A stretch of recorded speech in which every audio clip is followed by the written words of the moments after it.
የቦርጭ ጣጣው ብዙ ነው።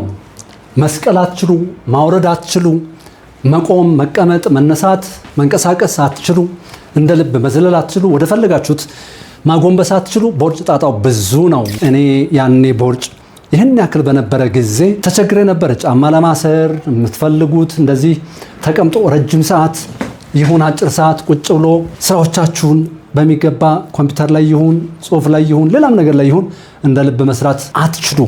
መቀመጫ እንኳን የማይበቃቸው ሰዎች አሉና ከትዳር ጓደኞቻችሁ ጋር አትችሉ።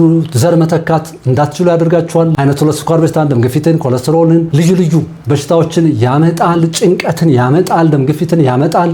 ብዙ ነው የቦርጭ ጣጣው ማለት ነውና በአሁኑ ጊዜ ብዙዎች ከሚመገቡት ምግብ አንጻር፣ ከላይፍ ስታይላቸው በጣም እንቅስቃሴ ካለማድረግ አንጻር፣ ከስትረስ አንጻር ብዙዎች ለቦርጭ እየተዳረጉ ናቸው ያሉት። በምንሄድበት መንገድና መስሪያ ቤት ሁሉ ብዙዎች የሚቸገሩት በቦርጭ ሆኗልና ቦርጮትን በፍጥነት በማስተካከል ጤናዎትን በሚገባ አስተማማኝ ማድረግ ይችላሉ። ልክ እንደኔ ልክ እንዳያሌዎች ከዞይ ጋር አብረን ጤናችንን እናስተካክል። አይነት 2 ስኳር በሽታ፣ ደም ግፊት፣ ኮሌስትሮል፣ ቦርጭ ካለቦት ወደ ዞይ ጎራ ማለት ይችላሉ። አመሰግናለሁ።